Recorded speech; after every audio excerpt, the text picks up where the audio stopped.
வேத பாட Bible study தொடர்ந்து நாம பார்த்து கொண்டு வருகிறோம். ஸ்தோத்திரம். ராகாப் தன் வீட்டுக்கு வந்த 2 வேவுக்காரர்களை அவள் அழைத்து அவர்கள் வீட்டுக்கு வந்ததுனால தனக்கு வந்த பிரச்சனையை எதிர்த்து அந்த 2 பேரையும் தன் வீட்டிலே ஒழித்து இப்படியாய் அவள் அங்கு பிரயாசப்படுகிறார். ஸ்தோத்திரம். அவர் பட்ட பிரயாசங்கள் என்னவாயிற்று? அவ்வளோ பிரயாசப்படுறார் ராகாப், அவ்வளவு பிரயாசப்பட்டார். என்னவாயிற்று? அவளுக்கு என்ன கிடைச்சிச்சு? விடுதலையும் ரட்சிப்பும் கிடைத்தது. ஸ்தோத்திரம்.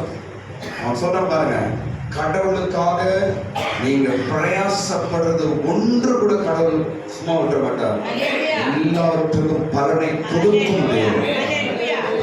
இந்த 21 நாள்ல நீங்க பிரயாசப்பட்டு வரீங்க, உங்களை வெறுமையா அனுப்பவே மாட்டார். நிச்சயமாய் ஏதோ ஒரு பெரிய நல்ல ஒரு ஆசீர்வாதம் உங்களுக்கு உண்டு. நீங்கள் பெற்றுதான் இந்த 21 நாள் நீங்க முடிக்க போறீங்க. ஆமென் சொல்லுங்க. ராகாபின் வீடு. இந்த நாட்டில் நாம் எந்த பகுதிக்கு வந்திருக்கிறோம் என்றால், ராகாப் தன் வீட்டுக்கு வந்த 2 வேவுக்காரர்களை அவர் என்ன செய்கிறார்? அவர் ஒளித்து வைக்கிறார். சொல்லுங்களா? ஒளித்து வைக்கிறார். 2 பேர் என்ன செய்கிறார்? ஒளித்து வைக்கிறார். எத்தனை இடத்தில் ஒளித்து வைக்கிறார்? எத்தனை இடத்தில் ஒளித்து வைக்கிறார்? 3 இடங்களில் அவர்களை இவர் ஒளித்து வைக்கிறார். ஸ்தோத்திரம். ஒளித்து என்பது மறைத்து, ஒளித்து என்பது காப்பாற்றுவது. ஸ்தோத்திரம்.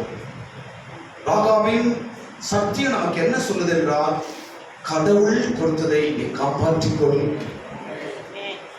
கடவுள் கொடுத்ததை நீ காப்பாற்றிக்கோ. கெடுக்கிறதுக்கு வல்லமைகள் வரும், அழிப்பதற்கு வல்லமைகள் வரும், அதை நாசனம் பண்றதுக்கு பல தீய சக்திகள் வரும். ஆனாலும் காப்பாற்ற வேண்டியது கடமை என்பது ராகாப் நமக்கு சொல்லிக் கொடுக்கிறாங்க. ஸ்தோத்திரம். 2 பேரையும் கொண்டு போய் ஒளித்து வைக்கிறார். முதல்ல எங்க ஒளித்து வைக்கிறாரா? மேல் வீட்டில் ஒளித்து வைக்கிறார். ஸ்தோத்திரம். இந்த மேல் வீடு என்பது 2 அர்த்தங்கள். முதல் அர்த்தம் என்ன சொன்னாங்க? பரிசுத்தாவின் வல்லமை. ஒவ்வொரு கிறிஸ்தவனுக்கும் தேவையானது பரிசுத்தாவின் வல்லமை.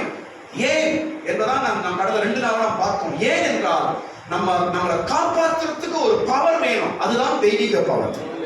நம்மை காப்பாற்ற ஒரு சக்தி வேணும், அதுதான் பரிசுத்தாவின் சக்தி. ஆமென். ஸ்தோத்திரம். அது என்று நாம் கடந்த நாட்கள் எல்லாம் பார்த்தோம். டைம் போயிட்டு இருக்குது. நான் 18ஆம் தேதி சப்ஜெக்ட் முடிக்கணும். 19, 20, 21 என் கையில கிடையாது. பூனால இருக்கிற பாஸ்டர் அவர் தான் பேச போறார். அதனால முன்னாடி சப்ஜெக்ட் நான் முடிக்கணும்னு ஜம்ப் ஆகிறேன். இன்னைக்கு அந்த மேல் வீடு என்பது 2வது அர்த்தம் என்ன நம்ம இன்னைக்கு பார்க்கிறோம். ஸ்தோத்திரம். அந்த மேல் வீட்டுல கொண்டு போய் இந்த 2 வேவுக்காரரை கொண்டு போய் அவர் ஒளிக்க வைக்கிறார். முதலாவது பரிசுத்தாவில் ஒளிக்கப்பட வேண்டும், மறைக்கப்பட வேண்டும் நாம் என்று பார்க்கிறோம். 2வது அந்த மேல் வீடு என்ன என்றால் சபை. சொல்லுங்க. சபை. எல்லாம் சத்தமா சொல்லுங்க. சர்ச். சபை. சபை என்பது ஒண்ணுதான். ஆத்தூர் சபை, மணலி சபை, இது நம்ப வைக்கிறது. கடவுள் பார்வையில, கடவுள் பார்க்கும்போது ஒரே சபை, அவ்வளவுதான். ஸ்தோத்திரம். சபை. சபை எதுக்காக கடவுள் பூமியில வச்சிருக்கிறார் என்றால், நம்ம எல்லாரையும் காப்பாற்றுறதுக்கு. ஆமென். ரட்சிக்கப்பட்ட என் பிள்ளை காப்பாற்றப்படணும், ரட்சிக்கப்பட்ட என் மகன் காப்பாற்றப்பட வேண்டும். அதற்கு தான் பூமியிலே கடவுள் சபையை வைத்திருக்கிறார். ராகாப் இந்த 2 பேரும் கொண்டு போய் மேல் வீட்டில் ஒளித்து வைக்கிறார். மேல் வீடு சபை. இன்னைக்கு கடவுள் உன்னை கொண்டு ஒரு சபையில ஒளிச்சு வச்சிருக்கிறார். ஸ்தோத்திரம். ஒரு உதாரணம் சொல்ற பாருங்க. நோவாவின் பேழை சபை. நோவாவின் பேழை சபை. ஸ்தோத்திரம். அழிவு வருது. அந்த பேழை என்ன ஆகுது? மேல உயர்த்தப்பட்டு உயர்த்தப்பட்டு உயர்த்தப்பட்டு மேல போய் நிற்குது. ஸ்தோத்திரம். அதே போலதான் நம்மையும் கடவுள் சபை என்ற பேழைக்குள்ள கொண்டு வந்திருக்கிறார். ஸ்தோத்திரம். சீக்கிரம் அழிவு வரப்போது. அந்த அழிவு வரும்பொழுது இந்த சபை என்ன ஆகும்? மேல எடுக்கப்படும். ஆமென். நம்ம அப்படியே சபையாய் மேல போயிடுவோம். ஸ்தோத்திரம். ரெண்டு விஷயம் சொல்றேன் பாருங்க. அந்த நோவாவின் பேழையில மிருகங்கள் இருந்தது. பேழைக்கு உள்ள வரும்போது வெளியே மிருகம் வெளியே இருந்து எப்படி இருந்தது? கொடூர மிருகமா இருந்துச்சு. ஆனா உள்ள வந்தவன அந்த மிருகம் எப்படி இருந்துச்சு? சுபாவம் மாறி போயிடுச்சு. வெளியே இருக்கும்போது கரடி, கொடூரமான கரடி, உள்ள இருக்கும்போது சாந்தமான, வெளியே இருக்கும்போது பயங்கரமான சுபாவம் உள்ள புலி, உள்ள இருக்கும்போது சாந்தம். ஸ்தோத்திரம். இதுதான் சபை. ஒரு காலத்துல நம்மள எப்படி இருந்தோம்? ஒரு ஆள் காடி போல இருந்தோம், ஒரு ஆள் புலி போல இருந்தோம், ஒரு ஆள் நரி போல இருந்தோம், ஒரு ஆள் சிங்கம் போல இருந்தோம். அப்படி சுபாவம் உள்ளவர்களாய் வெளியே இருந்தோம். இன்றைக்கு கடவுள் நம்ம எல்லாரும் பேழைக்குள்ள கொண்டு வந்துட்டாரு. இன்னைக்கு எல்லாரும் எப்படி மாறிட்டோம்? சாந்தமாயும் மாறிட்டோம். அதான் சபை. அல்லேலூயா. எல்லாரும் சொல்றாங்க, அந்த பிரதர், அந்த ஆளு சர்ச்சுக்கு போறாருப்பா, மாறிட்டாருப்பா. அந்த அம்மா சர்ச்சுக்கு போகுதுப்பா, மாறிச்சுப்பா. ஆமென். ஸ்தோத்திரம். அதான் சபை. நோவாவின் பேழை சபைக்கு அடையாளமா இருக்கிறது. ஸ்தோத்திரம். சரி, இப்ப நான் வசனம் சொல்றேன், கவனிங்க. மேல் வீடு என்பது சபை என்று எந்த வசனத்தை சொல்லலாம் என்றால், அப்போஸ்தலர் 20ஆம் அதிகாரம், அப்போஸ்தலர் புஸ்தகம் 20ஆம் அதிகாரம் 8ஆம் வசனம் படிக்க முடியாது, நான் சொல்லிட்டு போயிட்டேன். அப்போஸ்தலர் 20ஆம் அதிகாரம் 8ஆம் வசனத்தில் படிக்கும் பொழுது அங்கு பவுல் 3வது மாடியில கூட்டம் நடத்துறார், பிரசங்கம் பண்றார். அங்கு ஜனங்களாம் கூடி வந்திருக்கிறாங்க. சபைய பவுல் போதகம் பண்ணுகிறார். அதை நான் சபைக்கு ஒப்பாய் சொல்லுகிறேன். எத்தனாவது மாடியில் இருக்கிறார் அவரு? ஏன்னா ஒரு மனுஷன் மேல கீழே விழுறான். அப்போ அவன் எத்தனை மாடியில் விழுதான் சொல்றான்? கீழே விழுந்து என்ன ஆயிட்டான்? செத்து போயிட்டான். மறுபடியும் பவுல் அவனை உயிராகிறார். அது அப்போ நடந்த விஷயம். அப்போ மேல் வீடு என்றால் சபை. அதே வசனத்துல இன்னொரு ஆதாரம் சொல்றோம் பாருங்க உங்களுக்கு. அந்த இடத்தில் அநேக விளக்குகள் இருந்தது என்று எழுதப்பட்டிருக்கு. அநேக விளக்குகள் இருந்தது. எல்லாம் வீட்டுல படிச்சு பாருங்க. பவுல் கூடியிருந்த அந்த 3வது மாடியில சபை நடக்குது. அந்த இடத்துல என்ன இருந்துச்சாங்க? அநேக விளக்குகள். அநேக விளக்கு என்றாலே சர்ச் தான். அநேக விளக்கு என்றால் சபை. எப்படி சொல்லலாம்? குத்து விளக்கு. யாராவது சொல்லுங்க. குத்து விளக்கு. இப்ப நம்ம வீட்டுக்கு அந்த குத்து விளக்கு, பைபிள் குத்து விளக்கு வேற. 8 அகல்கள் இருக்கும். பார்த்திருக்கீங்களா? அது அநேக விளக்குகளை கொண்டது குத்து விளக்கு. இது சபை. வெளிப்படுத்தல் 2ஆம் அதிகாரத்தில் படிக்கிறோம். வெளிப்படுத்தல் 1ஆம் அதிகாரம் 20ஆம் வசனத்தை படிக்கிறோம். வெளிப்படுத்தல் புஸ்தகம் 1ஆம் அதிகாரம் 20ஆம் வசனத்தை படிக்கும் பொழுது, நீ கண்ட அந்த குத்து விளக்கு, நீ கண்ட 7 குத்து விளக்கு 7 சபைகளாம். அப்ப குத்து விளக்கு எதுக்கு அடையாளமா சொல்லப்படுது? சத்தமா சொல்லுங்க, சபை. அப்ப இங்க பவுல் கூடி இருக்கிற இடத்துல என்ன இருக்குது? அநேக விளக்குகள் இருந்தது. அப்ப அந்த இடத்தை நம்ம என்ன சொல்லலாம்? நம்ம அதை சொல்லுங்க, சத்தமா சொல்லுங்க, சபை. அப்ப மேல் வீடு என்பது சபை. ஸ்தோத்திரம். இன்றைக்கு நிறைய விஷயங்களை நம்மளை காப்பாற்றுறதே சர்ச் தான். இது வந்துடக்கூடாது. நம்ம நினைச்சுக்கிறோம் நான் தான் சர்ச்சை காப்பாற்றணும். தப்பா தான். சபை உன்னை காப்பாத்துது, சபை என்ன காப்பாத்துது? நான் ஒண்ணுமே கிடையாது. ஸ்தோத்திரம். என்ன இந்த சபை காப்பாத்துது, இந்த சபை என்ன போஷிக்குது, இந்த சபை எனக்கு சோறு போடுது. ஸ்தோத்திரம். இந்த சபை தான் என்ன காப்பாத்துதுங்க. எல்லாரையும் தான் செய்யுது. கர்த்தர் அதுதான் வச்சிருக்கிறார். அவர் காரியம் நடக்கும், நம்ம காரியம் நடக்காது. ஆமென். சபை நம்மை பாதுகாக்கும்படி கர்த்தர் வச்சிருக்கிறார். அப்போ ராகாப் அந்த 2 வேவுக்காரர்களை கொண்டு வந்து ஒளித்து வைத்த இடம் சபை. அப்ப நீ உனக்குள்ள இருக்கிற கிருபை, உனக்குள்ள இருக்கிற சத்தியம், உனக்குள்ள இருக்கிற ரட்சிப்பை நீ காப்பாற்றனா, நீ சர்ச்சி ஐக்கியம் இருந்தாதான் நீ பாதுகாக்கப்பட முடியும். சபை என்ற ஒரு ஃபெலோஷிப் உனக்கு இருந்தாதான் உனக்கு இருக்கிற கிருபையை காப்பாற்ற முடியும், உங்ககிட்ட இருக்கிற அபிஷேகத்தை காப்பாற்ற முடியும், உங்ககிட்ட இருக்கிற ரட்சிப்பை காப்பாற்ற முடியும், உங்ககிட்ட இருக்கிற இயேசுவை கூட நீ காப்பாற்ற முடியும். ஸ்தோத்திரம். சபை இல்லை என்றால் அப்புறம் சொல்ற பாருங்க சில விஷயம். ஸ்தோத்திரம். சரி, இப்போ இன்னொரு விஷயம் நான் பார்க்கும் பொழுது பைபிள் அப்போஸ்தலர் 2ஆம் அதிகாரம் 47ஆம் வசனம் எழுதி வைத்துக் கொள்ளுங்க. அப்போஸ்தலர் 2ஆம் அதிகாரம் 47ஆம் வசனம். அங்க என்ன பண்றதுன்னா, ரட்சிக்கப்பட்டவர்களை அனுதினமும் தேவன் எதில் சேர்க்கிறாரா? சபையில் சேர்த்தார். அருமையான வார்த்தை. யாராவது தமிழ் படிக்க முடியுமா? சீக்கிரம் படி. தேவனை துதித்து ஜனங்கள் எல்லாரிடத்திலும் தயவு பெற்றிருந்தார்கள். ரட்சிக்கப்படுபவர்களை கர்த்தர் அனுதினமும் சபையிலே சேர்த்து கொண்டு வந்தார். பாத்தீங்களா? ரட்சிக்கப்பட்டவர்களை அனுதினம், அந்த நாட்கள் வந்து டெய்லி ஜனங்கள் ரட்சிப்பு இயேசு கிட்ட வந்துட்டே இருந்தாங்க. 1ஆம் நூற்றாண்டில் சீஷர்கள் பிரசங்கம் மூலமா இயேசு பத்தி கேள்விப்பட்டு 1ஆம் நூற்றாண்டில் எல்லாம் ரட்சிக்கப்பட்டு நாங்க என்ன செய்ய வேண்டும்? உதகமாரே நாங்க என்ன செய்யணும் சொல்லுங்க என்று பிரசங்கத்தை கேட்டு ஜனங்கள் எல்லாம் ரட்சிக்கப்படுறாங்க. ஒரு எழுப்புதலின் காலம் அந்த காலம் திரும்பி வரும். ஆமென். திரும்பி அந்த நாட்கள் வரும் இந்த பூமியில். ஸ்தோத்திரம். சிஸ்டர் நான் சர்ச்சுக்கு வரணும், சிஸ்டர் நான் ரட்சிக்கப்படணும், சிஸ்டர் என்ன ஜெபம் பண்ணுங்க, சிஸ்டர் நான் பாவி என்று இந்த பூமியிலே அந்நிய ஜனங்கள் சொல்ல வேண்டிய காலம் வெகு சீக்கிரத்தில் வரும். ஸ்தோத்திரம். ரட்சிக்கப்பட்ட எல்லா சபையில வந்தான். அந்த காலத்துல கடவுள் தான் கொண்டு வந்து சபையை சேர்க்கிறான். எதுக்கு?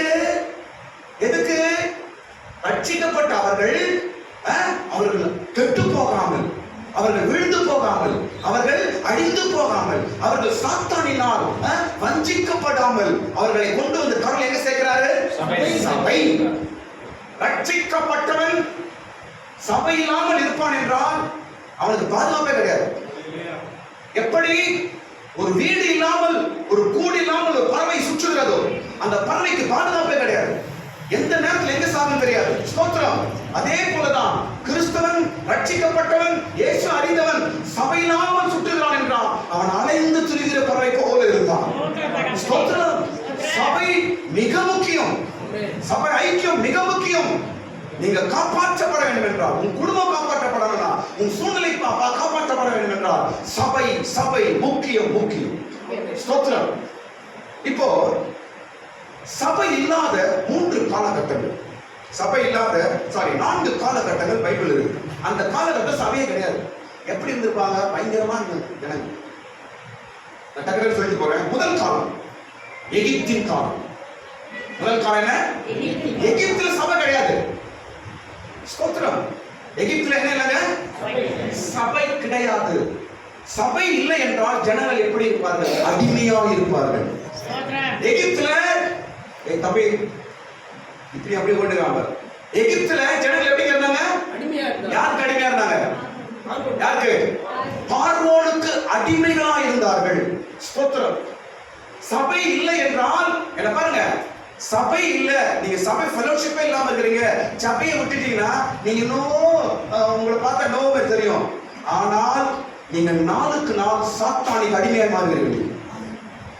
சபை இல்லை என்றால் எகிப்திலே இஸ்ரவேலர்கள் அடிமையா இருந்தார்கள். ஸ்தோத்திரம். சபை இல்லை என்றால் உன்னுடைய பிரச்சனை வெளியே வர முடியாது. சபை இல்லை என்றால் நீ ஜெயிக்க முடியாது. சபை இல்லை என்றால் நான் ஏசப்பா பிள்ளை என்று தைரியம் சொல்ல முடியாது. ஸ்தோத்திரம். சபையில என்ன இருக்குது? ஏன் சபை பாதுகாப்புன்னு அப்புறம் சொல்றேன். நிறைய விஷயம் சொல்றேன் சபை பத்தி. கர்த்தருக்கு ஸ்தோத்திரம். முதலாவது சபை இல்லாத ஒரு காலம் எகிப்தின் காலம். சபை இல்லை, ஜனங்கள் அடிமையில் இருந்தார்கள். அழுகையும் வேதனையும் கூக்குரலுமா இருந்துச்சு. எகிப்துல ஜனங்கள் என்ன செய்தாங்கன்னா கூக்குரலிட்டார்கள். ஐயோ ஐயோ, ஏன் சர்ச்சை இல்ல, ஃபெலோஷிப் இல்ல, வேதம் இல்ல, போதிக்கிறவர்கள் இல்ல. அப்படி இருந்தது எகிப்து. ஸ்தோத்திரம். இன்றைக்கு சபை இல்லாத ஒரு கிறிஸ்தவன் அவன் ரட்சிக்கப்பட்டாலும் அவன் எகிப்தில் வாழ்ந்து கொண்டிருக்கிறான். ஸ்தோத்திரம். இரண்டாவது காலகட்டம் பாபிலோன். பாபிலோன் காலத்தில் சபை இல்லை. ஸ்தோத்திரம்.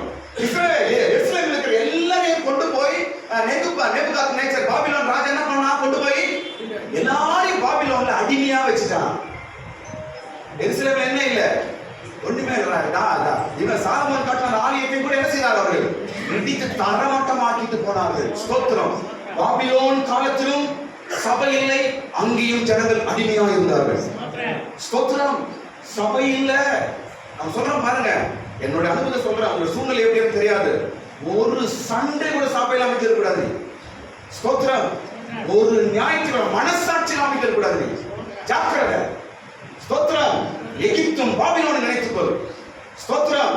அடிமைத்தனத்தின் வல்லமை சும்மா கிடையாது. சாத்தான் சங்கிலியை போட்டு கட்டிட்டானா அது வெளிவரது பல வருஷம் அவனுக்கு அப்புறம். அதனால அவன் கிட்ட சிக்காதபடிக்கு நீ தப்பிக்க வேண்டும் என்றால் சர்ச். ஸ்தோத்திரம். மூன்றாவது காலகட்டம் எது என்றால் ஏலியின் காலம். யார் காலங்க? ஏலியின் காலம். யாருடைய காலம் அது? சாமுவேலின் காலம். ஏலியின் காலம் யார் காலம் அது? சாமுவேல். ஏலியின் காலத்துல சபை இல்லை. ஏன் என்னாச்சு தெரியுமா? என்னாச்சு? ஏன் சபை இல்லை என்றால் அந்த நாட்களில் சபை எதுமா அவங்களுக்கு உடன்படிக்கை பெட்டி தான் அவளுக்கு சபை. இந்த உடன்படிக்கை பெட்டி என்றால் மோசேயின் காலத்துல ஆசரிப்பு கூடாரத்தில் வைக்கப்பட்ட ஒரு பெட்டி. அந்த பெட்டி மேல 2 கேருபீல் இருப்பாங்க. அங்கிருந்து ஆண்டவர் பேசுவார். மோசேக்கு பேசுவார், பிரதான ஆசாரியர்கிட்ட பேசுவார், அவன் போய் ஜனங்களுக்கு சொல்லுவான். இதுதான் அந்த நாட்கள் இருந்த ஒரு ஒழுங்கு. அந்த பெட்டி சாமுவேலின் காலத்துல அதுதான் சபையா கருதப்பட்டது. ஆண்டவர் அங்கதான் இருக்கிறார் பெட்டி, அங்க ஆண்டவர் பேசணும். பெட்டி எங்க இருக்குதோ அந்த கடல் இருக்கிறாரு, பெட்டி எங்க இருக்குதோ அந்த கடல் இருக்கிறார் என்ற ஒரு காலகட்டம் தான் சாமுவேலின் காலகட்டம். ஆனா என்ன ஆச்சு தெரியுமா? என்ன கவனிங்க. இவங்க என்ன பண்ணாங்கன்னா இஸ்ரவேல் ஜனங்கள் பெலிஸ்தர்களுக்கும் இவருக்கும் யுத்தம் வந்துருச்சு. பயங்கரமான யுத்தம் வந்துருச்சு. அப்ப இவங்க ஒரு தப்பு பண்ணிட்டாங்க. இஸ்ரவேல் ஜனங்கள் ஒரு தப்பு பண்ணிட்டாங்க. என்ன தப்பு பண்ணாங்கன்னா என்ன பண்ணிட்டாங்கன்னா அந்த யுத்த களத்துக்கு இந்த பெட்டி தூக்கி போயிட்டாங்க. அந்த யுத்த களத்திற்கு ஏற்றி போயிட்டாங்க. அந்த பெட்டியை கொண்டு போய் கடவுள் இவ கூட வந்தா வெற்றி உண்டாகும் அப்படின்னு சொல்லி பெட்டி தூக்கி போயிட்டாங்க. ஸ்தோத்திரம். அது என்ன தெரியுமா? ஒரு மாம்சீக ஆதாரத்தை காண்பிக்கிறது. ஸ்தோத்திரம். சரி, அந்த பெட்டியை அவன் கொண்டு போனதுனால என்ன ஆச்சுன்னா யுத்தம் வளர்த்து அந்த பெட்டியை பெலிஸ்தர்கள் பிடித்துக் கொண்டு போயிட்டாங்க. கடவுள் கடவுள் கடவுள் என்று சொல்லிக் கொண்ட அந்த பெட்டி, என் தேவன் என்று சொல்லிக் கொண்ட அந்த பெட்டி, சபை சபை என்று சொல்லிக் கொண்ட பெட்டி இப்போ இஸ்ரவேல் தேசத்தில் எங்க போயிடுச்சு? இப்போ பெலிஸ்தீன் தேசத்துக்கு போயிடுச்சு. ஸ்தோத்திரம். அந்த நாட்களில் இஸ்ரவேலர்கள் கதறி அழுது புலம்பினார்கள். சாமுவேல் 1 சாமுவேல் 4 வீட்டுல படிச்சு பாருங்க. கதறி அழுகுறாங்க. பெட்டி என் தேவன் இல்லையே,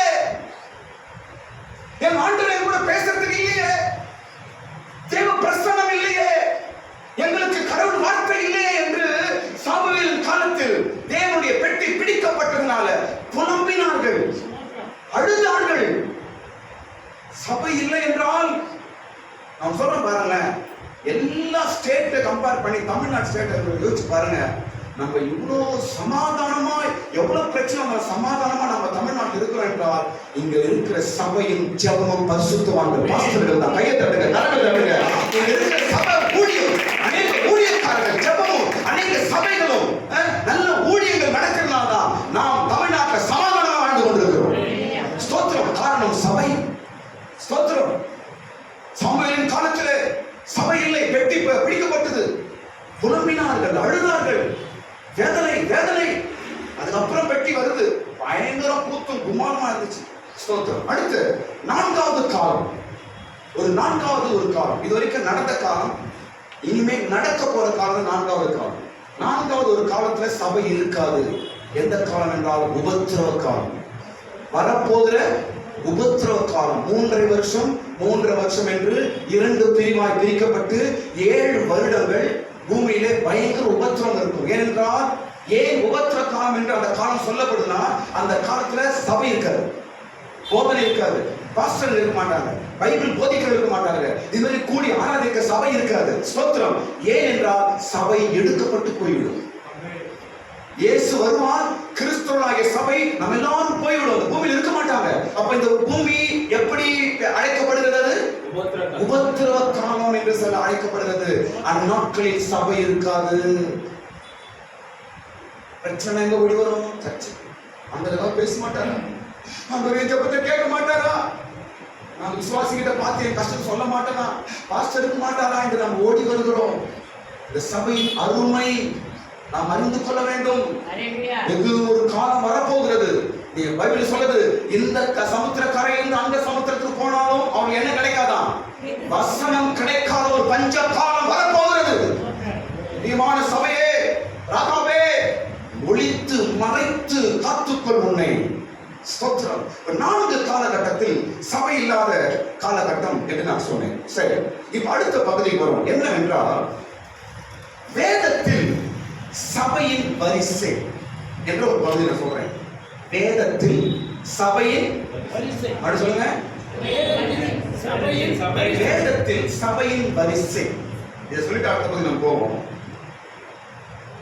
எந்தெந்த காலகட்டத்தில் சபை ஆரம்பிச்சது, எந்தெந்த காலகட்டத்தில் சபை தொடர்ந்து வருகிறது என்று நாம் பார்க்கும்போது முதலாய் எங்கென்றால் முதல் சபை ஏதேன் தோட்டம். முதல் சபை உருவானது எங்க? ஏதேன் தோட்டம். ஏன் அதை சபை என்று நாம் சொல்லுகிறோம் என்றால், சபைனா என்ன? சபைனா என்ன? மனிதனும் தேவனும் இணைகிற இடம்தான் சபை. மனிதனும் தேவனும் இணைகிற இடம்தான் சபை. அப்ப ஏதேன் தோட்டம் என்ன சொல்லலாம்? அதை நம்ம சபை என்று சொல்லலாம். ஸ்தோத்திரம். முதல் சபை ஏதேன் தோட்டத்தில் ஆரம்பித்தது. இரண்டாவது சபை எங்கே என்றால் வனாந்தரத்தில் சபை. அது என்னது? ஆசரிப்பு கூடாரம். இது நிறைய வசனங்கள் இருக்குது. அப்போஸ்தலர் 7ஆம் அதிகாரம் 38 எடுத்துக்கொள்ளுங்க. யாத்திராகமம் 25ஆம் அதிகாரம் 8ஆம் வசனம் இருக்குது. லேவியராகமம் 8ஆம் அதிகாரம் 3ஆம் வசனம் இருக்குது. இவைகள் எல்லாம் ஆசரிப்பு கூடாரம் ஒரு சபை. அதாவது ஏதேன் தோட்டத்துக்கு அப்புறம் சபை, வனாந்தரத்தில் ஆசரிப்பு கூடாரம் சபை. ஸ்தோத்திரம். நடுவில் ஒரு காலத்துல சபை இல்லை. ஏதேன் தோட்ட சபை இருந்துச்சு. அதுக்கப்புறம் எப்ப இருக்குது? ஆசிரியர் யார் காலம்? அது மோசே காலம். நடுவில் ஒரு காலத்துல சபை இல்லை. என்ன காலம் பாருங்க. ஏதேன் தோட்டம் என்பது குற்றம் அறியாமையின் காலம். 10 காலங்கள் இருக்கு. டோட்டல் பைபிள் பார்க்கும்போது 10 விதமான காலங்கள். இப்போ முதல் காலம் எதுங்க? குற்றம் அறியாமையின் காலம். ஏதேன் தோட்ட காலம் பேர் வந்து குற்றம் அறியாமையின் காலம். ஸ்தோத்திரம். அதுக்கு முன்னாடி ஒரு காலம் தூதரின் காலம். தூதரின் காலம் ஃபர்ஸ்ட். ரெண்டாவது குற்றம் அறியாமையின் காலம். அப்ப என்ன குற்றம்னா, ஆதாம் ஏவாளுக்கு பாவம் என்ன தெரியாது, தப்பு என்ன தெரியாது, அவங்க வாழ்ந்த காலம். அதான் குற்றம் அறியாமையின் காலம். அடுத்த காலம் என்னவென்றால் மனசாட்சியின் காலம். மனசாட்சியின் காலம் தான் பைபிள்ல எல்லா பரிசுத்தவான்களும் வாழ்ந்த காலம். ஸ்தோத்திரம். மனசாட்சியின் காலம் எப்ப ஆரம்பிக்குதுன்னா, காயின் ஆபேல் அவங்க கிட்ட இருந்து மனசாட்சியின் காலம் ஆரம்பமாகுது.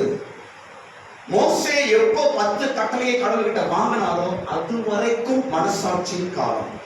எல்லா பரிசுத்தவான்களும் மனசாட்சியின் காலத்தை வாழ்ந்திருக்கிறாங்க. ஆபிரகாம், ஈசாக்கு, யாக்கோபு, அதுக்கப்புறம் என்ன, யோசேப்பு, நோவா, எல்லாரும் வாழ்ந்த காலம் எந்த காலம்?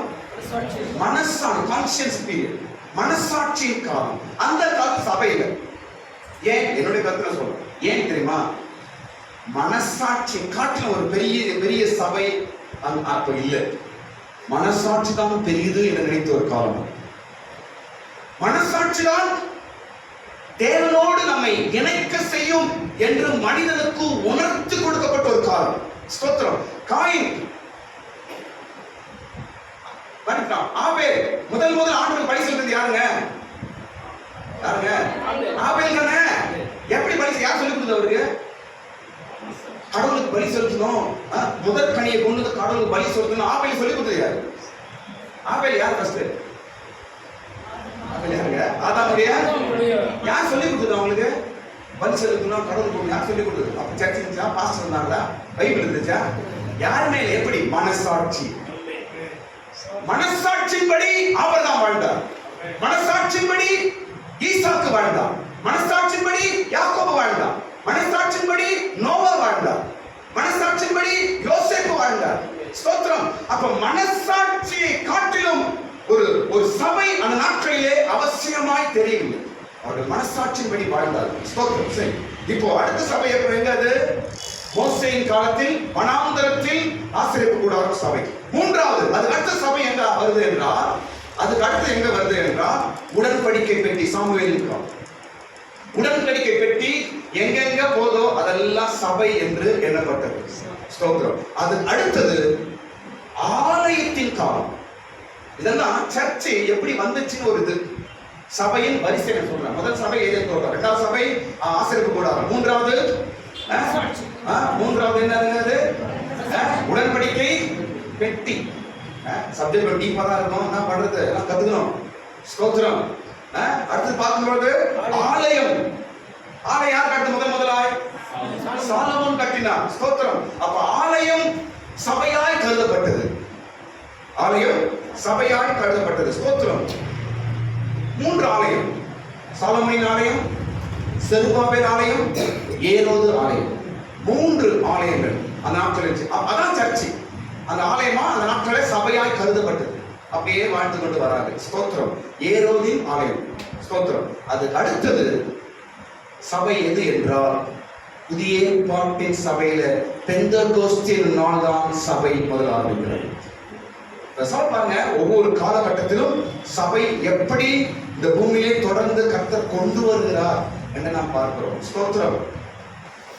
இயேசுவின் காலத்தில் பெந்தெகோஸ்தின் நாள், அவர் மரித்து போன உடனே சபையை ஸ்தாபித்து தான் இயேசு போறார். என்ன சொல்றாரு? அவர் மேல போறாரு. என்ன சொல்றாரு? நீங்க எல்லாரும் போய் எருசலேமிலே நீங்கள் காத்திருங்கள் என்று சொன்னார். அன்றைக்கு அபிஷேக பரிசுத்தால் ஊற்றப்பட்டது. அதுதான் சபையின் ஆரம்பம். ஸ்தோத்திரம். அப்புறம் சொல்ற பாருங்க, கடைசியில பார்க்கும் பொழுது சபை எடுக்கப்படும் ஒரு காலம். சபை எடுக்கப்படும். இது வரைக்கும் சபை பூமியிலே பார்த்து வந்திருக்கிறோம். அடுத்த ஒரு காலம் சபை என்ன போயிடும்? எடுக்கப்படும். வெளிப்படுத்தல் 12ஆம் அதிகாரம் வீட்டுல படிச்சுப்பாரு. சபை எடுக்கப்படுகிற காலம். அதுக்கப்புறம் சபை பூமியில பார்க்கவே முடியாது. அப்ப ஏதேன் தோட்டத்திலிருந்து ஒவ்வொரு காலகட்டத்திலும் சபையை கடவுள் என்ன செய்யறாரு? ஸ்தாபித்து வந்து கொண்டே இருக்கிறார். சரி, இப்ப அடுத்த பகுதி, ஏன் சபை நம்மை பாதுகாக்கிறது? சபை நம்மை பாதுகாக்கும் என்று ஏன் சொல்லணும் அப்படின்னா, அது சபையில எப்படி சபை நம்ம பாதுகாக்கும்? எப்படி ஒரு கிறிஸ்தவனை சபை பாதுகாக்கும்? ஒரு 6 விஷயம் நான் சொல்றேன் பாருங்க. ஸ்தோத்திரம். நம்மை பாதுகாக்கும்படிக்கு சபையின் என்ன காரியங்கள்? சபை நம்மை பாதுகாக்கும். ஸ்தோத்திரம். அப்படி பாதுகாக்க சபையிடத்தில் என்ன இருக்கு? 6 விஷயம். முதலாவது, ஸ்தோத்திரம். முதலாவது, சபை இயேசுவின் சரீரம். அதனால் நீ பாதுகாப்பார். எங்க படிக்கிறோம்? கொலோசியர் 1ஆம் அதிகாரம் 19ஆம் வசனம் 18ஆம் வசனம் வீட்டுல படி. கொலோசியர் 1:18. ஏன் சபை நம்மை பாதுகாக்கும்? ஏன் சபை உன்னை காப்பாற்றும்? ஏன் சர்ச்சை நீ போனோம்? சர்ச்சை ஏன் உன்னை காப்பாற்றும் என்றால், முதல் காரணம், சபை என்பது இயேசுவின் சொல்லுங்க சரீரம். இயேசுவின் சரீரத்தை சாத்தா சொல்ல முடியாது. வேற என்ன? ஒருத்தர் சொல்ல முடியாது. ஸ்தோத்திரம். இது இயேசுவோட பாடி, இது இயேசுவின் சரீரம். இயேசுவோட என்ன சொல்றது? இது இயேசுவோட சரீரம். அவர் சரீரம், நம்ம எல்லாம் என்னவா? அவயங்கள். சர்ச்சை ஐக்கியம் சபையில் இருக்கும் பொழுது நீ இயேசுவின் சரீரத்துக்குள்ள போயிருந்த, நீ இயேசுவோட சரீரமாய் மாறுகிறாய். எல்லா வல்லமைகளிலிருந்தும் நீ பாதுகாக்கப்பட முடியும். அல்லேலூயா. ஸ்தோத்திரம். இரண்டாவது பார்க்கும் பொழுது ஏன் சபை நம்மை பாதுகாக்கும்? இரண்டாவது காரியம் பார்க்கும் பொழுது, இந்த சபை இயேசுவின் இரத்தத்தினால் வாங்கப்பட்டது. அப்போஸ்தலர் 20ஆம் அதிகாரம் 28ஆம் வசனம். அப்போஸ்தலர் 20ஆம் அதிகாரம் 28ஆம் வசனம். ஏன் சபை நம்மை பாதுகாக்கும் என்றால், இந்த பூமியில் இருக்கிற சபை என்பது இயேசுவின் இரத்தத்தினால் வாங்கப்பட்டது. படிங்க படிங்க, சீக்கிரம் படிங்க படிங்க.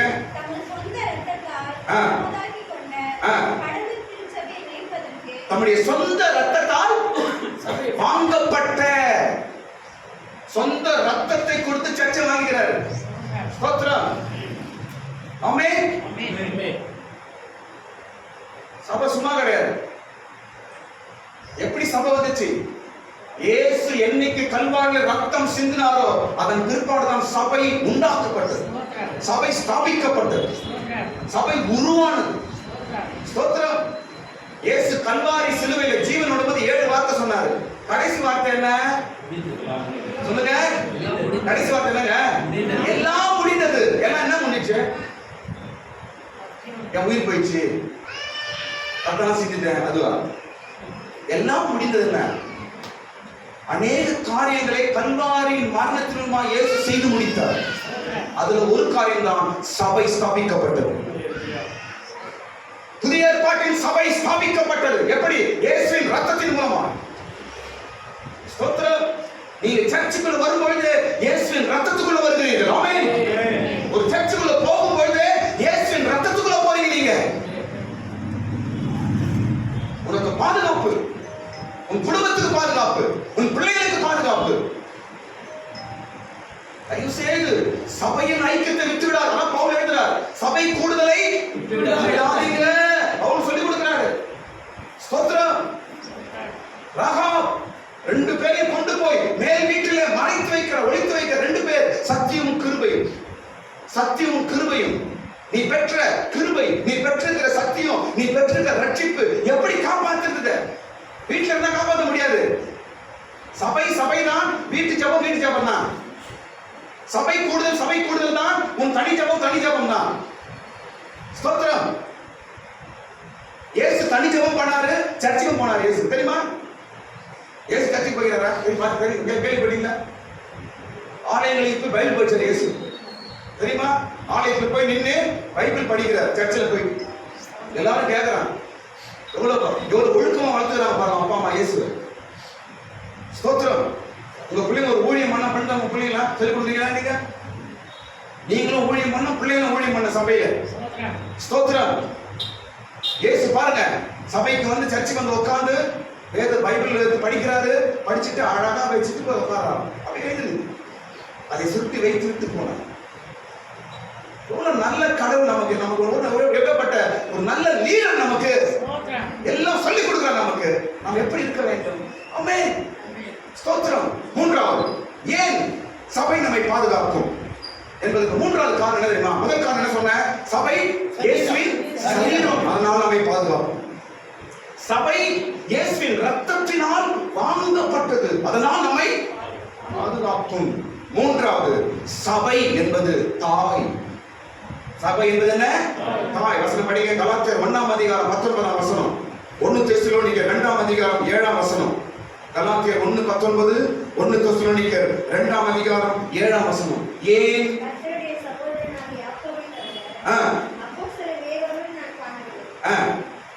சரி, ஸ்தோத்திரம். சபையை ஏன் நான் தாய்க்கு ஒப்பாய் சொல்லுகிறேன் என்றால், நான் பிரசவ வேதனை படுகிறேன். பவுல் சொல்றார், உங்களுக்காக நான் மறுபடியும் என்ன பண்றானே, கற்ப வேதனை படுகிறேன் என்று 2 இடத்துல பவுல் எழுதுகிறார். ஸ்தோத்திரம். அப்ப சபை என்பது நம்முடைய தாயை போன்றது. சபை என்பது தாய் வீடு. ஸ்தோத்திரம். பவுல் சொல்றான், நான் உங்களுக்கு தாய் அப்படின்றார் பவுல். நான் உங்களை பெற்றெடுக்கிற தாய், நான் உங்களை பெற்றெடுத்திருக்கிறேன் என்று பவுல் சொல்லுகிறார். ஸ்தோத்திரம். சபை என்பது மூன்றாவது சொல்ல பார்ப்போம், தாய் வீடு. ஒரு தாய் வீடுக்கு பிள்ளைகள் பெற்றோருக்கு போக எடுப்பாங்க, பயங்கர பாரு, ஃபுல் சேஃப்டி. அம்மா வீடுனா ஃபுல் சேஃப்டி. ஆமே. எங்களுக்கு கிடையாது, உங்களுக்குமா? எங்களுக்கு எங்கமா சேஃப்டி? நீங்க தான் எங்களுக்கு சேஃப்டி. ஸ்தோத்திரம். அம்மா வீடுனா ஃபுல் சேஃப்டி. ஸ்தோத்திரம். ஞாயிற்றுக்கிழமை காலையில் 9 மணிக்கு எங்க அம்மா வீட்டுக்கு போறோம். அவே ஞாயிற்றுக்கிழமை போறோம், அம்மா வீட்டுக்கு போறோம், தாய் வீட்டுக்கு போறோம். ஸ்தோத்திரம். எங்க தாய் எங்களை அரவணைப்போம், எங்க தாய் என்னை விசாரிப்போம், என் தாய் என்னோடு பேசுவோம், என் தாய் என்னை என்னுடைய சுக செய்தியை விசாரிப்பார். ஸ்தோத்திரம். சபை தாய் வீடு, உன்னை காப்பாற்றும். சபை நம்மை பாதுகாக்கிறது. ஸ்தோத்திரம். அடுத்த காரியம், அடுத்தது நான்காவது ஒரு அருமையான வார்த்தை பாருங்க. இயேசு சொல்றாரு, நான்காவது விஷயம், சபை ஏன் எப்படி நம்மை பாதுகாக்கும் என்பதற்கு நான்காவது விஷயம் சொல்ற பாருங்க. இயேசு பேதுருவை பார்த்து சொல்றாரு, பேதுருவே, உன் மீது என் சபையை கட்டுவே, பாதாளத்தின் வல்லமைகள் அதை மேற்கொள்ள முடியாது. இந்த வசனம் நான் உங்க ரத்தத்தில் இருக்கணுங்க. இதெல்லாம் கேட்டுக்கலாம் இல்லையா முன்னாடி? இந்த வசனம்லாம் உங்க ரத்தத்துக்குள்ள இருக்கணும் அப்படியே. ஸ்தோத்திரம். அந்த வசனம் படிப்பா, சீக்கிரம் படிங்க. மத்தேயு 16ஆம் அதிகாரம் 18ஆம் வசனம். மத்தேயு சுவிசேஷம் 16ஆம் அதிகாரம் 18ஆம் வசனம். சீக்கிரம் படி. மேலும் நான் உனக்கு சொல்லுகிறேன், நீ பேதுருவாய் இருக்கிறாய். இந்த கல்லின் மேல், பேதுருவே நீ ஒரு கல், இந்த கல்லின் மேல் என் சபையை கட்டுவேன். மச்சா ஒரே போயிருவீங்க, இல்லைனா படிக்க மாட்டீங்க. பேதுருவே நீ இந்த கல்லின் மேல் சபையை கட்டுகிறேன். பேதுரு என்றால் கல். பேதுருக்கு அவங்க பாஷையில வந்து என்ன, கேஃபா அப்படின்னா. கேஃபா என்றால் கல், அவன் தான் கல். ஸ்தோத்திரம். இன்றைக்கு பூமியில் இருக்கிற எல்லா சபை, முழு சபைக்கும் அஸ்திபாரமே என்றால் பேதுரு தான். ஸ்தோத்திரம். ஆனா பேதுரு சொல்றார், பேதுருவே இந்த கல்லின் மேல் என் சபையை கட்டுகிறேன். அதை பாதாளத்தின் வாசல்கள் அதை மேற்கொள்ளவே முடியாது. எல்லாரும் கையை தட்டுங்க. பாதாளத்தின் வல்லமைகள் எங்க சபையை ஜெயிக்கவே முடியாது. எந்த பாதாளத்தின் வல்லமையும் சபையை ஜெயிக்கவே முடியாது. ஸ்தோத்திரம். அந்த சபை தான் உன்னை பாதுகாக்கும். அந்த சபை தான் உன்னை பாதுகாக்கும். நான் சொல்ல பாருங்க, உங்க சர்ச்சு, எங்க சர்ச்சு, அந்த பெந்தகோஸ்ட் சர்ச்சு, இந்த மேரியம்மா சர்ச்சு, இந்த ஏசி, இதெல்லாம் நம்ப வச்சுது. ஸ்தோத்திரம். சபை ஒன்று. சபை பாடி ஒண்ணுதான். ஒரு பாடி தான் இருக்கும். எத்தனை பாடி இருக்கலாம்? உடம்பு எத்தனை இருக்கலாம்? சரீரம் ஒரு ஆள் ஒண்ணுதான் இருக்கும். இயேசு தலை. முழு சபை என்பது அவருடைய சரீரம். மனுஷன் தான் பீஸ் பீஸ் ஆயிட்டான். சபை ஒண்ணுதான். மனுஷன் என்ன பண்ணா, நான் ஒரு பாஸ்டர் ஆயிட்டேன், நான் கையை பிடிக்கிறேன். நான் பாஸ்டர் ஆயிட்டேன், நானு காலை பிடிக்கிறேன்.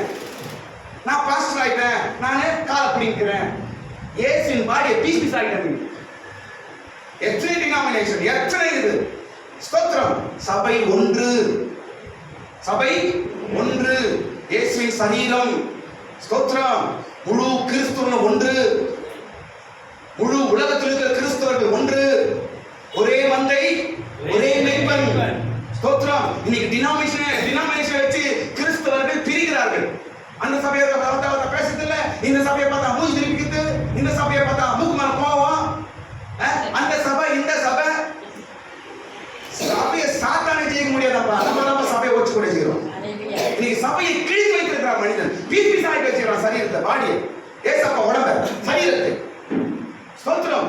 இந்த சரீரம் நான் சொல்ல பாருங்க, ஒன்றா இருந்தா சக்தி அதிகமா, பிரிந்த சக்தி அதிகமா? ஒன்றா இணைந்தால்தான் சக்தி. அதான் வேதத்தில் ஆண்டவர் சொல்றார், நாட்கள் வரும், அப்பொழுது ஒரே மந்தை ஒரே மேய்ப்பனாய் மாறும். ஒரு காலம் வரும், கர்த்தர் எல்லா சபையும் ஒண்ணா போறாங்க, எல்லா கிறிஸ்தவரும் ஒண்ணா பாருங்க. சீக்கிரம் நடக்க போது பாருங்க. ஸ்தோத்திரம். அப்பொழுதுதான் கிறிஸ்தவத்தின் வல்லமையை உலகம் பார்க்க போகிறது. சொல்லுங்க. சபையை நான் கட்டுகிறேன், இதை பாதாளத்தின் வல்லமை மேற்கொள்வதில்லை. நீ சபை சிஸ்டர், நீ சபை பிரதர், நீ சபை பிரதர் சிஸ்டர், நீ இயேசுவோட சரீரம் பிரதர், நீ இயேசுவோட சரீரம். எந்த பாதாளத்தின் வல்லமை உன்னை ஜெயிக்க முடியாது பிரதர். பாதாளத்தின் வல்லமை உன்னை ஜெயிக்கவே முடியாது. சொல்லிட்டு இயேசு சொல்லிட்டார், உன்னை ஜெயிக்கவே முடியாது. அப்படின்னு அர்த்தம்னா நம்ம தான் ஜெயிப்போம். ஆமென். வியாதியை நீதான் ஜெயிப்பார், சத்துருவை நீதான் ஜெயிப்பார், சாபத்தை நீ ஜெயிப்பார், போராட்டத்தை நீ ஜெயிப்பார், யுத்தத்தில் நீ ஜெயிப்பார், சத்துருவின் தந்திரத்தை நீ ஜெயிப்பார், எல்லா அந்தகாரத்தின் வல்லமை நீ ஜெயிப்பார். நமக்கு தான் அதிகாரம். ஸ்தோத்திரம். பாருங்க, சர்ச் ஃபெலோஷிப்ல இருக்கிற விசுவாசிகள், நீங்க எப்பொழுதும் தைரியமாய் எந்த பாதாளத்தின் வல்லமை எங்களை மேற்கொள்வதில்லை என்று நாம் சொல்ல வேண்டாம். வீட்டில் அடிக்கடி சொல்லுங்க, எந்த பாதாளத்தின் வல்லமையும் எங்களை மேற்கொள்வதில்லை. இந்த வார்த்தையை மத்தேயு சுவிசேஷம் 16ஆம் அதிகாரம் 18ஆம் வசனத்தை வீட்டில் எழுதி ஒட்டுங்க, மைண்ட்ல வையுங்க. ஸ்தோத்திரம். எதற்கும் பயப்படாதீங்க. ஸ்தோத்திரம். சாபத்துக்கு பின்னாடி ஒரு சாத்தான் இருக்கிறான், நோய்க்கு பின்னாடி ஒரு சாத்தான் இருக்கிறான், சண்டைக்கு பின்னாடி ஒரு சாத்தான் இருக்கிறான், குடும்ப பிரச்சனைக்கு பின்னாடி ஒரு சாத்தான் இருக்கிறான், குடும்ப வறுமைக்கு பின்னாடி ஒரு சாத்தான் இருக்கிறான், கெட்ட பழக்கத்துக்கு பின்னாடி ஒரு சாத்தான் இருக்கிறான், வீட்டுல சண்டைக்கு பின்னாடி ஒரு சாத்தான் இருக்கிறான், குடி பழக்கத்துக்கு பின்னாடி ஒரு சாத்தான் இருக்கிறான், செய்வன மந்திர ஏவல் எல்லாத்துக்கும் பின்னாடி ஒரு சாத்தான் இருக்கிறான். அவன் தான் செய்து கொண்டிருக்கிறான். அவனை பார்த்து இந்த வார்த்தை சொல்ல வேண்டும், எந்த பாதாளத்தின் வல்லமையும் என்னையும் என் குடும்பத்தையும் ஜெயிப்பதில்லை. எல்லாரும் சொல்லுங்க, எந்த பாதாளத்தின் வல்லமையும்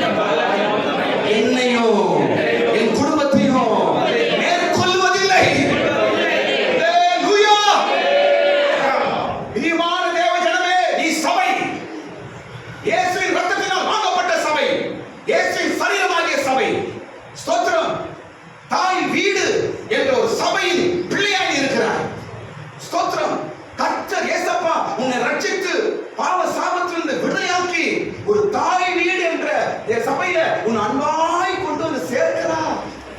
ஸ்தோத்திரம். எந்த சபையா இருக்கட்டும் உங்க சபையோட வேல்யூ தெரிஞ்சுக்கணும். ஸ்தோத்திரம். சபையின் அனுபவத்தை தெரிந்து கொள்ள வேண்டும். அடுத்த காரியம், எத்தனாவது காரியம் சொல்லிப்போம்? 5வது காரியம், ஏன் சபை நம்மை பாதுகாக்கும்? ஏன் சபை என்னை பாதுகாக்கும் என்பது 5வது காரியம் என்ன தெரியுமா? ஸ்தோத்திரம். பவுல் எழுதுகிறார் 5வது காரியம், சபையில் கண்காணிகள் இருக்கிறார்கள், அதனால் நான் பாதுகாக்கப்படுவேன். ஆமென். அப்போஸ்தலர் 20ஆம் அதிகாரம் 28ஆம் வசனம். அப்போஸ்தலர் புத்தகம் 20ஆம் அதிகாரம் 28ஆம் வசனத்தில் என்ன எழுதப்பட்டிருக்கிறது என்றால்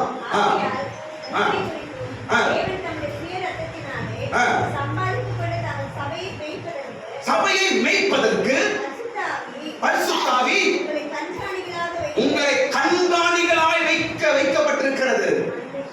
மந்தைக்கு மந்தைக்கு கண்காணி.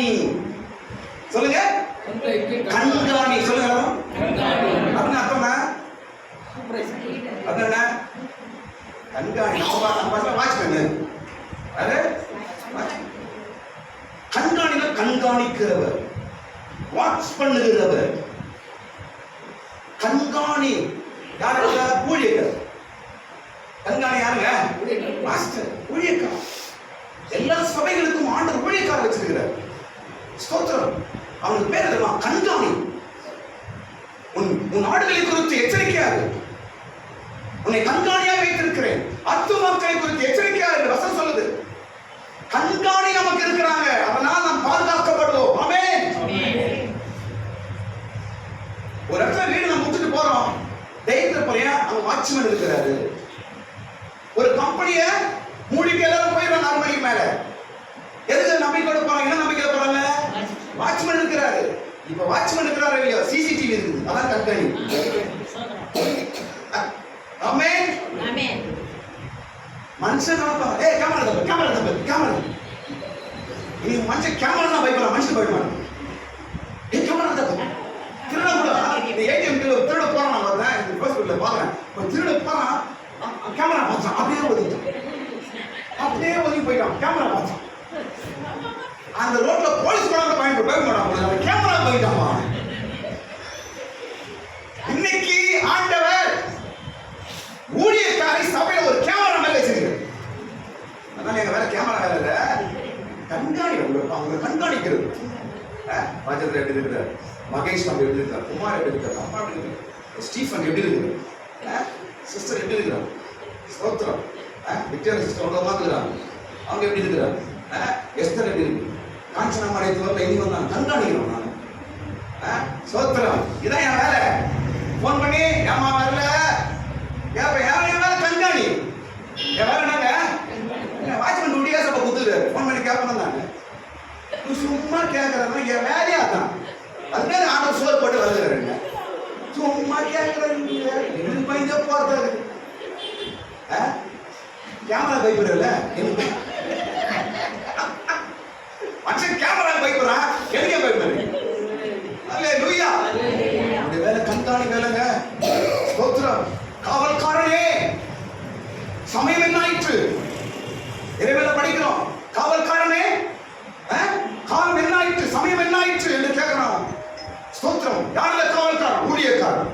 கண்காணிகள் நாங்கள். ஸ்தோத்திரம். சபையை வச்சிருக்கிறாங்க எங்களை. பிரச்சனை என்ன? ஏற்று சில வீட்டுக்கு போன் பண்ண எடுக்க மாட்டாங்க. போன எடுக்க ஏன் தான் தெரியல. யார் போன் எடுக்க மாட்டாங்க? கடங்காரன் போன் எடுக்க மாட்டாங்க. ஏன் அப்பா கடங்க மாட்டேங்கிறேன் எடுக்க மாட்டாங்க. ஏன் போன யார் எடுக்க மாட்டாங்க? நான் கடன் வாங்கிட்டு நான் இருக்கேன். ஸ்தோத்திரம். கண்காணி. உங்களுக்கு ஒரு கண்காணி கொடுத்துற கடவுள் சும்மா கிடையாது. என் வேலை அதுதான். ஸ்தோத்திரம். ஏன் எங்களை வச்சிருக்காரு? வேலை வெட்டி எல்லாத்தையும் விட்டுவா அப்படி கூப்பிட்டாரு ஆண்டவர். என்ன கூப்பிட்டு வந்துருக்காரு, ஒரு பெரிய வேலையை கொடுத்துருக்காரு. இந்த வேலை உண்மையா இருக்கணுமா? நான் சோறு போடுறாரு அவரு. நான் உண்மையா இருப்பானா? நான் ஸ்தோத்திரம். என் வேலை என்ன? கண்காணிப்பு பார்க்கிறேன். உங்களை பாதுகாக்க வேண்டும். ஸ்தோத்திரம். என் வேலை உங்களை பாதுகாக்கணும், குடும்பத்தை பாதுகாக்கணும். ஸ்தோத்திரம். வாட்ச்மேனுடைய வேலை நாங்க பகல்ல காப்பாற்றுற வேலையா நைட்ல காப்பாற்றுற வேலையா? வாட்ச்மேன் நைட்ல. நல்லா கவனிங்க. ஒரு வாட்ச்மேன் வைக்கிறோம், எதுக்கு வைப்போம்? முக்கியம் வாட்ச்மேனு நைட்ல தான் வைப்போம். ஸ்தோத்திரம். ராக்காலம் அப்படி என்ன? சாத்தான் கிரி செய்யற நேரத்துல நான் உங்களை காப்பாற்றணும். ராக்காலம் பிரச்சனைகள் வரும்போது நான் உங்களை காப்பாற்றணும். ராக்காலம் பிசாசின் வல்லமைகள் உங்களை நெருங்கி வரும்போது நான் உங்களை காப்பாற்றணும். அதான் கண்காணியின் வேலை.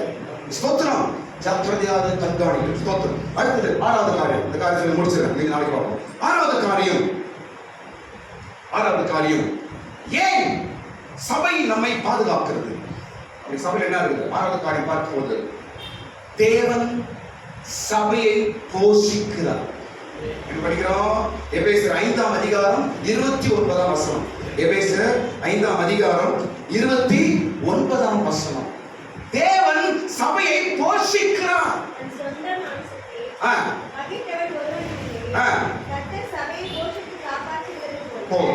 கர்த்தர் சபையை போஷிக்கிறார். என்னங்க போஷிக்கிறார்? உணவு கொடுப்பது, போஷிப்பது. யாரா?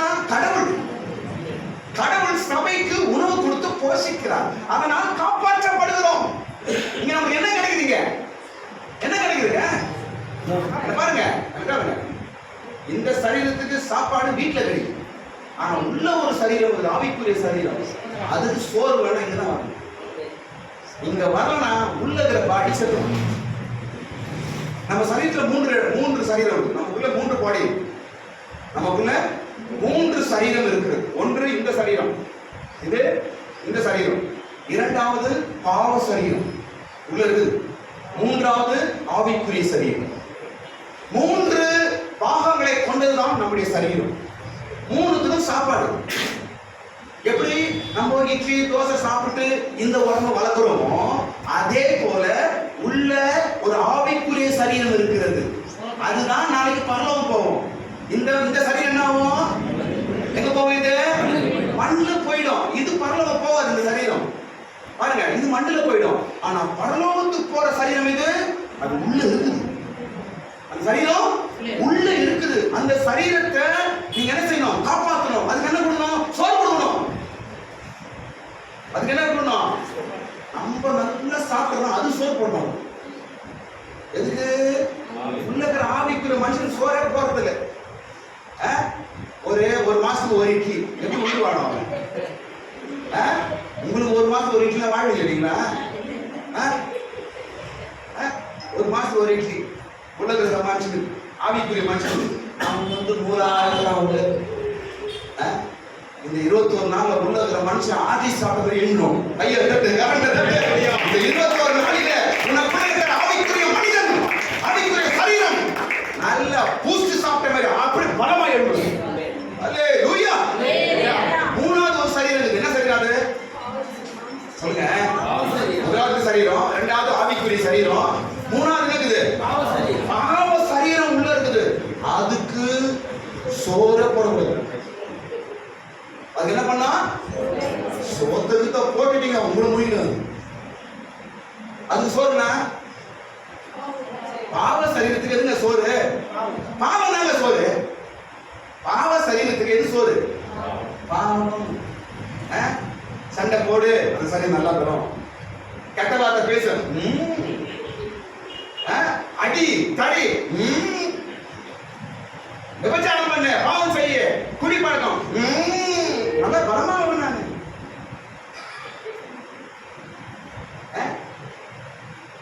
சினிமா பார்க்குறது, சீரியல் பார்க்குறது, சிரிக்கிறது, உள்ளதுல பாவ சரி சோறு போட்டுனே இருக்கு. அது சோறு. அதாவது புளிய வீட்டுல நம்ம சோறு போட்டு வளர்த்தா ஒன்னா பண்றது புளிய. நான் புளிய முடியணும். நீ புளிய வளர்க்காத, பாவ சரீரத்தை வளர்க்காத. பாவ சரீரத்துக்கு சோறே போடக்கூடாது. ஆவிக்குரிய சரீரத்துக்கு ஃபுல் மீல்ஸ். இந்த சரீரத்துக்கு கண்ட்ரோல் மீல்ஸ். இது நம்ம என்ன பண்றோம்? இதுக்கு ஃபுல் மீல்ஸ் போட்டு நல்லா ஃபுல் மீல்ஸ் மூக்கு வரைக்கும் சாப்பிட்டு ஜபம் கிடையாது, உபவாசம் கிடையாது, காலை ஏஞ்சிது கிடையாது, பைபிள் கிடையாது. உள்ளுக்கிற என்ன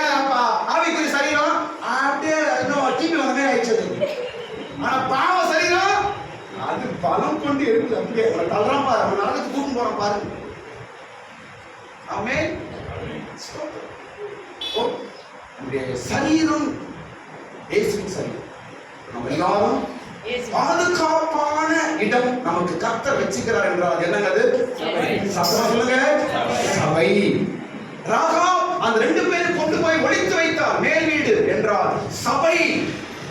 ராகாப் கொண்டு வந்து ஒளித்து வைத்தது போல உங்களை இயேசு கொண்டு வந்து ஒளித்து வச்சிருக்கிறார் சபையில். அல்லேலூயா. சரி, இந்த சபையில் இயேசு என்னென்ன வச்சுக்கிறார் என்று நான் சொல்றேன். ஒரு 9 காரியங்கள் சபையில இயேசு வச்சிருக்கிறார். 9 காரியங்கள் சபையில இயேசு வைத்திருக்கிறார். நாளைக்கு சொல்லிட்டு அடுத்ததா நாம் சணல் தட்டை அந்த பகுதி போறோம். சணல் தட்டையில 2வது எங்க ஒளிச்சு வைக்கிறார்? முதலாவது மேல் வீடு, அதுக்கப்புறம் சணல் தட்டையில ஒளித்து வைக்கிறார். அது என்ன என்று முடிஞ்ச நாளைக்கு நம்ம சந்திப்போம், தொடர்வோம். கர்த்தர் ஆசீர்வதிப்பார். எல்லாரும் ஸ்தோத்திரம் பண்ணுங்க. ஆமென். ஸ்தோத்திரம், ஸ்தோத்திரம், ஸ்தோத்திரம், ஸ்தோத்திரம். Praise the Lord. ஸ்தோத்திரம்.